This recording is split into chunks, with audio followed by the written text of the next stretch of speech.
online learning program ओइरिबा बाइजू अमदी Manipur GK हाइना हांगबा फेसबुक पेजटा चयेतनबा वाहंग ओइबा who is the father of Manipuri dance हाइना हंगलगा पाउखुमदा गुरु बिपिन सिंह हाइरकपा असि चटनबा यारोइदबा वाफम अमनी मसी अथुबदा लौथोकपियु हाइना Kanglei indigenous martial arts and cultural society किमेक्स की secretary general R K Lenin सनाना फोंगदोखरे मणिपुरी जगोई सिदा बेगी बाइजू साइडना वेबसाइट अमखका मणिपुर जीके हाइदना Facebook page social media page अमखकी who is the father of Manipuri dance question अमखक्ता पाखुम से गुरु बिपिन सिंह हाइदना अमखक पीबी गुरु बिपिन सिंह हाइदना सुमाइना अमुकक असुगुमलबा आंसर अमखक लापदा अखोइना रिएक्ट तौजरी मरम से करिगिनो हाइबा मतमदा लमदम सिगे अखोइगी लेजरीबा नाट कल्चर जगोई इसै पुनमक अखोइ पुनमक से अखोइगी येलौंगैगा सागोना लाखो माइरोदगी अदुंगबा लाखबा अखोइगी चन्नबी कल्चर जगोई इसै पुनमक अखोइगी येलौंगै माइरोदगी अदुम सागोना लायबसे लाई हक्तक्तगी मदि ओजा गुरु सिंह यानरबा प्रजा मियान यानरबा अदुम वफन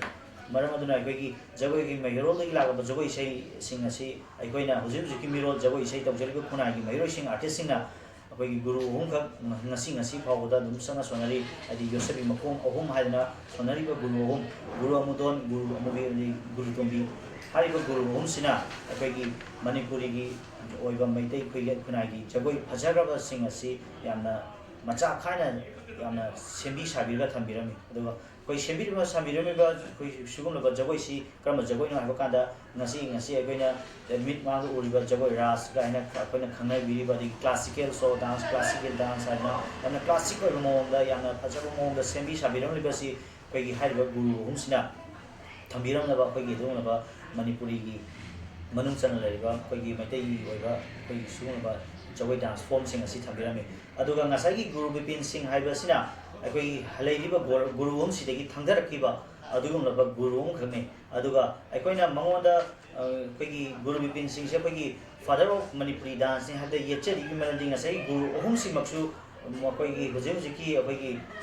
मरी लेनबा अथॉरिटी सिंहसु अखोइगी अखोइगी रिकॉग्नाइज तौबगी लाइते हाइबा वफमसिमा अखोइगी याना इन डिटेल्स फसना चपचाबा अखोइदा पिबिरे मरम अदुना अखोइगी ngसाइगी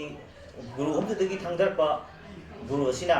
मतौ करमना फादर ऑफ मणिपुरी डांस ओइगदरन हाइबगी वाखम जुगला अदुगा याना अखोइगी नुनांग मपोइबदी ngसाइगी वाहन अखोइगी मणिपुरी डांस हाइबसे अखोइना किमासना कमाइना उजब अखोइगी मियेंग कमाइना उजै हाइबा मतमदा अखोइगी मणिपुरी हाइबसे अखोइगी लंदमसिदा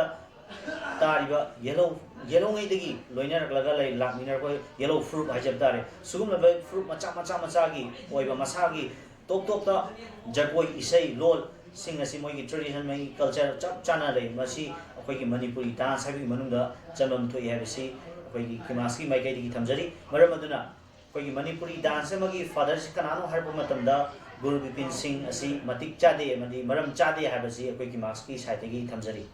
अदुगा अखोइगी गुरु बिपिन सिंह असि अखोइगी ngसाइ गुरु अहुम मांग पंजगी गुरु अहुम दना 1954 की मतमदा अखोइ हुजुजी लंदम सिदा लैरिबा अखोइगी श्री गोविंद जिना टालया गवर्नमेंट डांस कॉलेज हाइना खंगरिबा हुजुजी अमदी जैन मणिपुर डांस एकेडमी हाइबसी अखोइ 1954 दा लिंकत पिरमने मदुई मतमदा अखोइगी गुरु असि अयाम अथेम मतमदा थोलकिबा गुरु असिना अखोइगी फादर ऑफ मणिपुरी डांस नत्रगन और मैतैगी ओरसु अमगी ओरसु फादर ऑफ मणिपुरी डांस नत्रगन मैतै डांस क्लासिकल की डांस हाइबसी मरम चादे हाइबसी अखोइगी मास्की मैकैदी थमजरी मरम अदुना अखोइगी बाइजोस अमदी मणिपुर अखोइगी जीके की फेसबुक पेज एमिन ओइबिरिबा पुनमक्ता अखोइगी किमासी मैकैदगी वफम थमजरी मदुदी सिगुमलबा मिसलीड तौबा याबा अदगी ngasi खुनाइ माइरोलदा अखोइगी सागोना लापा सुमबा मरम असि याना मिसलीड ओइबा मोंगदा लाखदो मरम से अखोइगी मरी लेनबा अथॉरिटी सिगा किमास खुसना जरगा अकन मियंग जरकनी अमदी मसी तौबा यादबा थबक अमनी हाइबदु अखोइना लेबा मियामदा पुथोक्सरगनी हाइबदु मा किमासी